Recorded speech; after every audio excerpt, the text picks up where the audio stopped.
নমস্কার, খবর শুনছেন আপডেট বাংলা চ্যানেল থেকে। আজ মঙ্গলবার 20 তারিখ। জানাবো আজকের বাছাই করা 10টি গুরুত্বপূর্ণ তাজা খবর। শুরুতেই হেডলাইন্স। নদিয়ায় পাকিস্তান জিন্দাবাদ স্লোগান প্রতিবাদ করায় দম্পতিকে মারধর। পারমিশন মমতার, অভিষেক বিদেশে পাঠাচ্ছে কেন্দ্র। টিএমসি বলল পাকের সঙ্গে খেলা হবে। 26 জনের মধ্যে তো 12 জন মুসলিম নিহত হয়েছেন, তৃণমূল বিধায়কের মন্তব্যে বিতর্ক। কবর থেকে দেহ তুলে সেলফি তোলাকে কেন্দ্র করে রণক্ষেত্র কাঁথি, পুলিশ জনতা খণ্ডযুদ্ধ।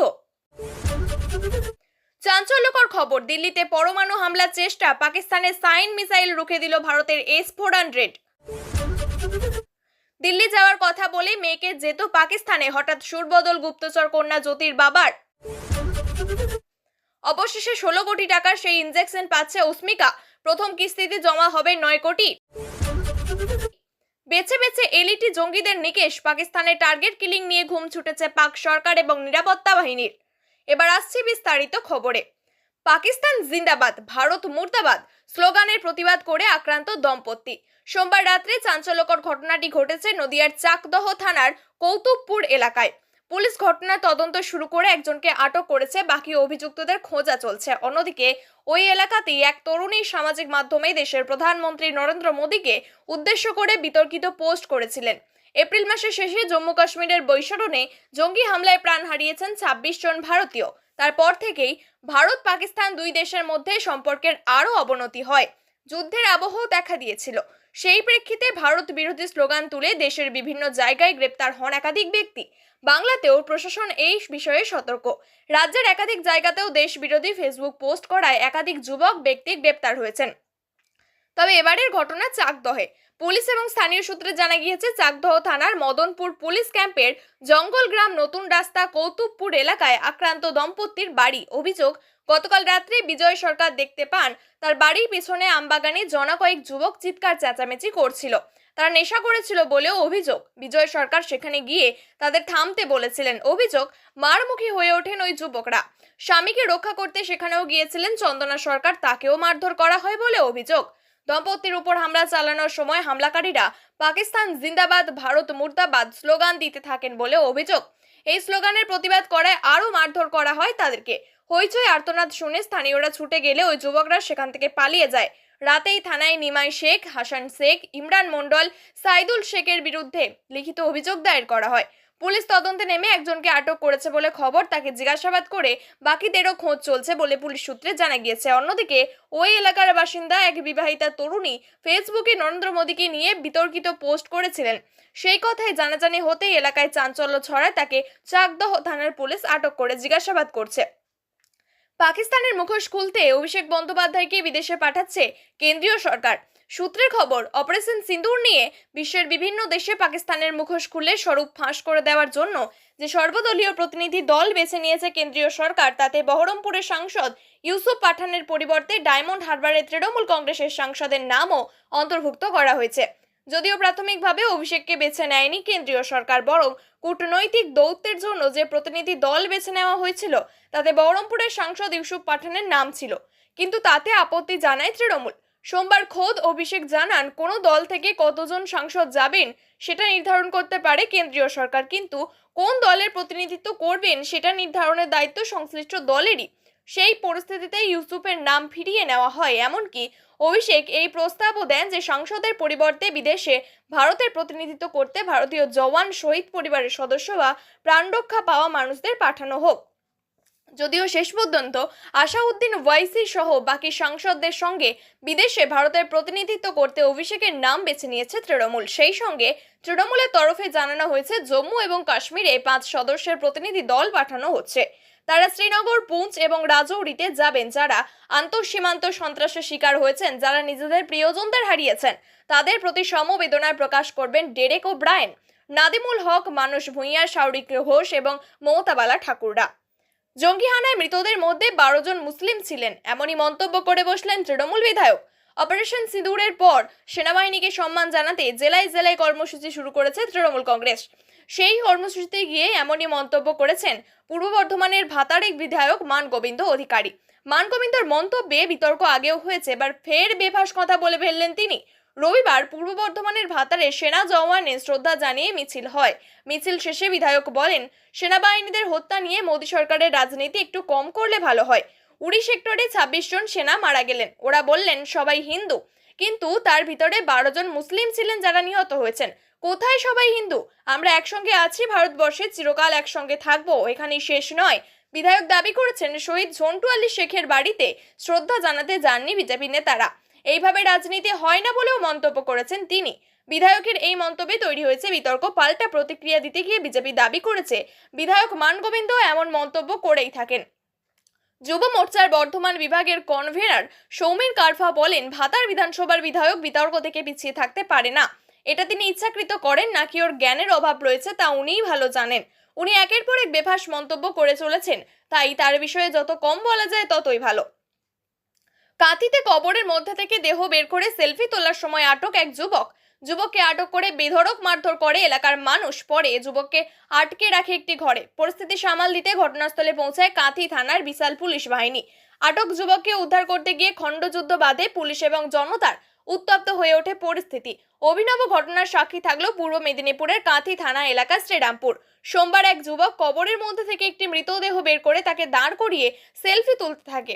তখন এলাকার স্থানীয় মানুষজন ঘটনাটি দেখতে পেয়ে পাকড়াও করে যুবকটিকে। এরপর গ্রামবাসীরা যুবকটিকে জিজ্ঞাসাবাদ করে সঠিক উত্তর না পাওয়ায় বেধড়ক মারধর শুরু করেছে। পরে আটকে রাখে একটি বন্ধ ঘরের মধ্যে। ঘটনার খবর পেয়ে সেখানে উপস্থিত হয় কাঁথি থানার বিশাল পুলিশ বাহিনী।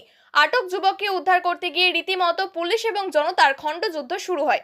পরিস্থিতি সামাল দিতে হিমশিম খেতে হয় পুলিশকে এবং পরে পুলিশের কমফোর্ট ফোর্সের উপস্থিতি আটক যুবকটিকে উদ্ধার করে প্রাথমিক চিকিৎসার জন্য দারুয়া মহকুমা হাসপাতালে পাঠায় কাঁথি থানার পুলিশ। এলাকায় উত্তেজনা সামাল দিতে মোতায়েন করা হয় বিশাল পুলিশ বাহিনী। স্থানীয়দের অভিযোগ, তন্ত্র সাধনা বা পাচারের উদ্দেশ্য থাকলে রাত্রের বেলা এমন ঘটনা ঘটাতো। দিন দুপুরে এলাকায় সম্প্রীতির বাতাবরণ নষ্ট করার জন্য এই ধরনের ঘটনা ঘটিয়েছে ওই যুবক। তবে পুলিশ সূত্রে জানা গিয়েছে ওই যুবকের বাড়ি পূর্ব মেদিনীপুর জেলার এগরা থানা এলাকায়। কাঁথি মহকুমা পুলিশ সুপার এসডিপিও দিবাকর দাস বলেন, আটক যুবকের নাম প্রভাকর সিট, বয়স 33। যুবকটি অসুস্থ থাকায় তাকে জিজ্ঞাসাবাদ করা সম্ভব হয়নি। যুবককে জিজ্ঞাসাবাদ করলে জানা যাবে আসল ঘটনা। তবে বর্তমানে এলাকার পরিস্থিতি স্বাভাবিক রয়েছে। উত্তেজনা থাকা এলাকায় পুলিশ পোস্টিং করা হয়েছে। পাকিস্তান ভারতের রাজধানী দিল্লিতে পরমাণু আঘাত আনার চেষ্টা করেছিল। সূত্রের খবর অনুযায়ী শাহিন ব্যালিস্টিক মিসাইল, যা নিউক্লিয়ার ওয়ার হেড বহনে সক্ষম, সেটি ছোড়ে পাকিস্তান সেনা। কিন্তু ভারতের শক্তিশালী S-400 এয়ার ডিফেন্স সিস্টেম, ওই দেশের প্রযুক্তিতে তৈরি আকাশতীর মিসাইল সিস্টেমের সামনে সেই মিসাইল ছিল সম্পূর্ণ ব্যর্থ। ভারতের সেনাবাহিনী নিশ্চিত করেছে যে 6 মে গভীর রাত্রে চালানো অপারেশন সিন্দুরের পাকিস্তান এবং পিওকেতে থাকা অন্তত 9টি জঙ্গি ঘাঁটি ধ্বংস করা হয়েছে। এই হামলায় লস্কর-ই-তৈবা, জৈশ-ই-মোহাম্মদ এবং হিজবুল মুজাহিদিনের জঙ্গিরা নির্মূল করা হয়। এর পাল্টা প্রতিক্রিয়ায় পাকিস্তান সহ ভারতের 15টি সীমান্তবর্তী শহরে মিসাইল হামলার চেষ্টা করেছে। সেনা সূত্রে জানা গিয়েছে, Pakistan Shaheen series missile, Chinese A-100, Fatah 1, Fatah 2 missile ব্যবহার করে। তবে ভারতের আয়রন ডোম বা লৌহবর্ম ভেদ করতে পারেনি। বিশেষজ্ঞদের মতে শাহিন মিসাইল একটি মিডিয়াম রেঞ্জ ব্যালিস্টিক মিসাইল, যার পাল্লা 2750 কিলোমিটার। এটি পরমাণু ওয়ার হেড বহনে সক্ষম, পাকিস্তানের সবচেয়ে শক্তিশালী মিসাইলগুলির মধ্যে অন্যতম। তবে এই হামলার প্রতি উত্তরে ভারতের প্রতিরক্ষা ব্যবস্থা শুধু আক্রমণ প্রতিহত করেনি, বরং সম্ভাব্য প্রতিশোধের জন্য প্রস্তুত থেকেছে। প্রধানমন্ত্রী নরেন্দ্র মোদী দেশের উদ্দেশ্যে দেওয়া ভাষণে বলেন, পরমাণু হামলার ভয় দেখিয়ে ভারতকে দমিয়ে রাখা যাবে না। যদি এমন কিছু ঘটে তাহলে ভারত মোক্ষম জবাব দিতে প্রস্তুত। এই ঘটনায় আবারও প্রমাণ করলো ভারতের প্রতিরক্ষা প্রযুক্তি এবং গোয়েন্দা ব্যবস্থাপনা আন্তর্জাতিক মানের এবং বাস্তব যুদ্ধ পরিস্থিতিতে কার্যকর। পাকিস্তান দিল্লির দিকে ছুড়েছিল পরমাণু অস্ত্রবাহী শাহিন মিসাইল, কিন্তু ভারতের শক্তিশালী S-400 আকাশতীর সিস্টেমে সেই হামলা প্রতিহত করে। অপারেশন সিন্দুরের পর পাল্টা প্রতিশোধের প্রচেষ্টায় পরমাণু হুমকি দেয় পাকিস্তান। পাকিস্তানের হয়ে গুপ্তচর বৃত্তির অভিযোগে সম্প্রতি গ্রেপ্তার হওয়া হরিয়ানার ইউটিউবার জ্যোতি মালহোত্রার বাবা হরিশ মালহোত্রা নিজে আগে থেকে অবস্থান করে সরে এসে নতুন দাবি করেছেন। মাত্র কয়েক ঘন্টা আগে তিনি তার মেয়ের হয়ে সওয়াল করে বলেছিলেন, পাকিস্তানে যদি কোনো বন্ধু থাকে সেক্ষেত্রে কি তাদের ফোন করতে পারবে না। সেখানে সোমবার একটি সর্বভারতীয় সংবাদ সংস্থাকে দেওয়া সাক্ষাৎকারে তিনি বলেছেন, মেয়ে পাকিস্তানে যাচ্ছে এই বিষয়টি তার জানা ছিল না। গত সপ্তাহে পাকিস্তানের হয়ে গুপ্তচর বৃত্তি করার অভিযোগে গ্রেপ্তার হয় হরিয়ানার হিসারের ইউটিউবার জ্যোতি মালহোত্রা। তার ট্রাভেল উইথ জো নামে ইউটিউব চ্যানেলে সাবস্ক্রাইব সংখ্যা প্রায় 4 লক্ষ। পুলিশের সন্দেহে পাক হাইকমিশনের একটি আধিকারিকের সঙ্গে জ্যোতির ঘনিষ্ঠ সম্পর্ক ছিল। শুধু তাই নয়, তদন্তকারীরা যে তথ্য পেয়েছেন, তিনি কমপক্ষে 2বার পাকিস্তানে গিয়েছিলেন। মেয়ের পাকিস্তান ভ্রমণের ভিডিও সোশ্যাল মিডিয়ায় জ্বলজ্বল করলেও এই নিয়ে কিছুই জানতেন না বলে দাবি করেছেন জ্যোতির বাবা হরিশ মালহোত্রা। সোমবার সংবাদ সংস্থা এনআইএ কে দেওয়া সাক্ষাৎকারে তিনি বলেন, ও আমাকে বলতো দিল্লি যাচ্ছে, তার বেশি আমাকে কোনোদিন কিছু বলেনি। অথচ গত শনিবার তিনি দাবি করেছিলেন জ্যোতি ভিডিও তোলার জন্য পাকিস্তানে গিয়েছিলেন। এই পরস্পর বিরোধী বয়ান ঘিরে উঠেছে প্রশ্ন। উল্লেখ্য, জ্যোতি ইউটিউব চ্যানেলে কমপক্ষে 450টি ভিডিও আপলোড করা হয়েছে। তার মধ্যে কিছু ভিডিও শিরোনাম যেমন পাকিস্তানে ভারতের মেয়ে লাহোর ঘুরে দেখছে ভারতের কন্যা, পাকিস্তানের বিলাসবহুল বাস ঘুরে দেখছে ভারতীয় কন্যা। সেক্ষেত্রে মেয়ের পাকিস্তান ভ্রমণের বিষয়টি কিভাবে বাবা জানতেন না তা নিয়েও প্রশ্ন উঠছে। জ্যোতির বাবা আরও জানিয়েছেন, করোনার আগে তার মেয়ে দিল্লিতে কাজ করতেন, কিন্তু পরে সেই কাজ ছেড়ে দেন। পুলিশ সূত্রে খবর, গত 22 এপ্রিল পেহেলগাম হামলার আগে কাশ্মীর ভ্রমণ করেছিলেন জ্যোতি মালহোত্রা। এই সকল তথ্য জ্যোতির বিরুদ্ধে ওঠা গুপ্তচর বৃত্তির অভিযোগকে আরও জোরালো করেছে এবং তদন্তের গতি প্রকৃতি আরও জটিল করে তুলছে। সোশ্যাল মিডিয়ার দৌলতে নদিয়ার রানাঘাটের বিরল রোগে আক্রান্ত 1 বছরের শিশুকন্যা অস্মিকা দাসের কথা এখন অনেকেরই জানা। স্পাইনাল মাস্কুলার অ্যাট্রোট্রপি টাইপ 1 নামক এই মারণ রোগে আক্রান্ত অস্মিকাকে বাঁচাতে আমজনতা থেকে সেলিব্রিটি অনেকেই এগিয়ে এসেছেন। অবশেষে সেই কাঙ্ক্ষিত 16 কোটি টাকা দামের ইনজেকশন পেতে চলেছে ছোট্ট অস্মিকা। অস্মিকার বাবা শুভঙ্কর দাস একটি বেসরকারি প্রতিষ্ঠানে কাজ করতেন, কিন্তু মেয়ের অসুস্থতার কারণে ছোটাছুটি করতে গিয়ে সেই চাকরিও হারান। ফেসবুকে এবং হোয়াটসঅ্যাপে অস্মিকার অসুস্থতার খবর ছড়িয়ে পড়তেই বহু সমাজসেবী এবং শিল্পী তার পরিবারের পাশে দাঁড়ান। অস্মিকার চিকিৎসার জন্য মোট প্রায় 17 কোটি টাকা প্রয়োজন। জানা গিয়েছে, এই বিরল ইনজেকশনটি পেতে হলে প্রথম কিস্তিতে 9 কোটি টাকা জমা দিতে হবে। দীর্ঘদিন ধরে সেই টাকা জমানোর কাজ চলছিল। সোমবার ঠাকুরনগরের ঠাকুর বাড়িতে মাতৃসেনা চ্যারিটেবল ট্রাস্টের পক্ষ থেকে অস্মিকার পরিবারের হাতে 60 লক্ষ টাকার একটি চেক তুলে দেওয়া হয়। এই চেক তুলে দেন মাতৃসেনার সভানেত্রী সোমা ঠাকুর এবং অল ইন্ডিয়া মতুয়া মহাসংঘের সংঘাধিপতি তথা কেন্দ্রীয় প্রতিমন্ত্রী শান্তনু ঠাকুর। অস্মিকার বাবা শুভঙ্কর দাস জানিয়েছেন, এই 60 লক্ষ টাকা হাতে আসায় তারা প্রথম কিস্তির 9 কোটি টাকা সম্পূর্ণ হলো। তারা আশা সমস্ত কাগজপত্র জমা দেওয়ার কাজ শেষ করে আগামী 15 দিনের মধ্যে তার মেয়ে ইনজেকশন পেয়ে যাবে। যারা যারা অস্মিকার জন্য সাহায্যের হাত বাড়িয়ে দিয়েছেন তাদের সকলকে তিনি ধন্যবাদ জানিয়েছেন। উল্লেখ্য, বিরোধী দলনেতা শুভেন্দু অধিকারী থেকে শুরু করে সঙ্গীত শিল্পী কৈলাস খের, ইমন চক্রবর্তী, শ্রাবন্তী চট্টোপাধ্যায়, সায়ক চক্রবর্তী সহ আরো অনেকে অস্মিকার জন্য সাহায্যের হাত বাড়িয়ে দিয়েছিলেন। অসংখ্য মানুষের সম্মিলিত প্রচেষ্টায় আজ রানাঘাটের এই ছোট্ট শিশুর জীবনে নতুন আশার আলো দেখা দিয়েছে। একের পর এক জঙ্গি খতম। লস্কর-ই তৈবারের এক অপারেটিভ আব্দুল ওয়াহিদকে কুম্ভকে গুলি করে নিকেশ করা হয়েছে। তার আগেই রবিবার পাকিস্তানের সিন্ধু প্রদেশের লস্কর-ই তৈবার শীর্ষ জঙ্গি রাজাউল্লাহ নিজামানি খালিদ ওরফে সৈফুল্লাহ খালিদকে গুলি করে খতম করেছে সশস্ত্র লোকজন। অপারেশন সিঁদুরের পর থেকে পাকিস্তানের বিভিন্ন অংশে লেট জঙ্গিদের এইভাবে টার্গেট কিলিং বেড়ে গিয়েছে বলে বলা হচ্ছে। সিন্ধু থেকে রিভলিউশন আর্মি একটি সিন্ধি জাতীয়তাবাদী সংগঠন, যার প্রদেশের অভ্যন্তরে শক্তিশালী উপস্থিতি রয়েছে।